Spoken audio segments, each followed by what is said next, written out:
Sucre à la crème à l'érable version Gabi. Dans le fond, je commence avec 2 cannes de sirop d'érable ambré. À Montréal, j'achète au marché Atwater au gallon. Elle me revient à 5$ la canne. Je vais aussi utiliser pour mes deux cannes un 473 ml de crème 35%, pas de la crème épaisse, crème 35 cuisson normale, 3 cuillères à table de beurre. Ce que je fais bouillir mon sirop d'érable, juste mon sirop d'érable, jusqu'à temps qu'il m'arrive à 108. Après ça, je verse ma crème, je cresse mon beurre, je mélange un petit peu. J'utilise un pinceau mouillé dans de l'eau bouillante, puis je viens essuyer le côté pour faire fondre mes cristaux. Je trempe souvent pour vraiment dissoudre mes cristaux. Ensuite, je surveille ma température. Je veux m'assurer que dans mon centre, parce que j'utilise 2 pôles de température, dans mon centre, je ne dépasse jamais 118. Puis que sur le côté, j'atteins au moins 114-115. Une fois que ces deux conditions-là sont réunies, je le prends puis je le trempe dans l'eau froide pour stopper la cuisson. Ensuite, j'attends 45 degrés pour le fouetter. Ça arrive que je ne suis pas trop certain. Là. Moi, je m'assure, oh boy.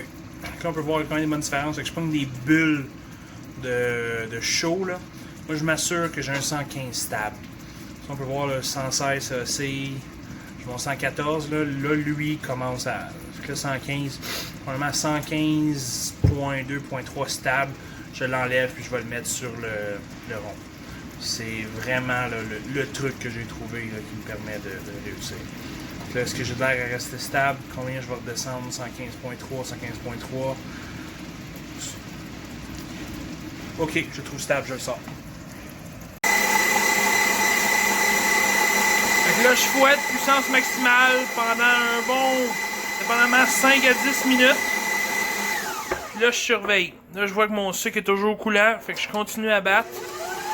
Puis, là, à un moment donné, mon sucre va commencer à épaissir.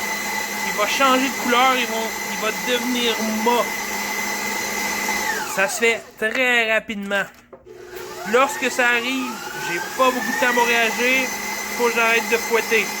Parce que sinon, il va virer en pain. Puis là, il est tout granuleux, il est manqué. Là, on approche, là. Ce que je recherche. On peut voir, là, je commence vraiment à incorporer de l'air à l'intérieur, là. De plus en plus pâle. Là, on peut voir que j'ai quand même mis du beurre parce que je colle pas beaucoup à l'intérieur. Quand je n'en mets pas assez, je veux vraiment avoir là, collé sur le contour. Ok, là, il y a de quoi qui commence, là. On peut voir qu'il reste des lignes. Fait que là, on fouette lentement.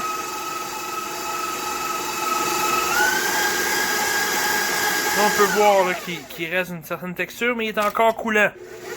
Fait que là, on continue à fouetter. Là, on peut voir, on a vraiment un changement, là. Là, il y a de quoi qui vient de se passer, là. On est encore coulant, par exemple. Fait que je continue. La vidéo est longue, mais c'est l'étape la plus importante. Si ça marche pas, le sucre à la crème marche pas. Fait que tant qu'il coule, je continue à fouetter. Il va changer de couleur, là. On peut voir qu'il commence à shiner. Il est pas mal prêt, là. Je veux pas aller trop loin. Ah, petite affaire encore.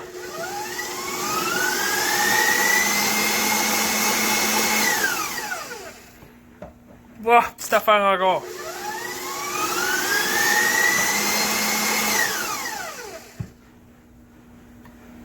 Ah, petite affaire. Ok, j'arrête. Il est beau, je suis content. On peut voir là, comment il reste sur mon... Il s'étend là. Là, il a collé. Ça là, c'est à peu près la texture que je cherche. Je suis quand même satisfait de ce que je vois. Là, je vais venir l'étendre. Kim, viens tenir. Kim,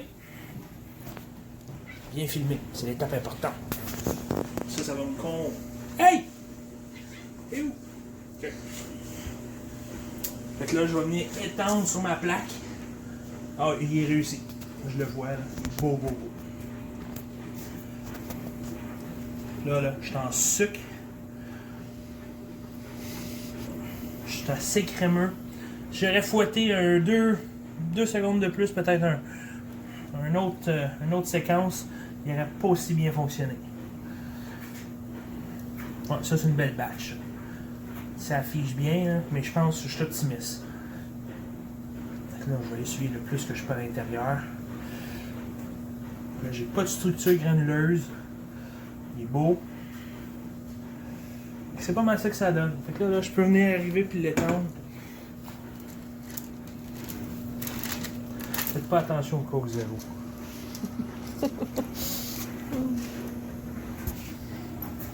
Là, je suis loin d'être un gros de la pâtisserie, mais la méthode que j'ai trouvée pour l'étendre.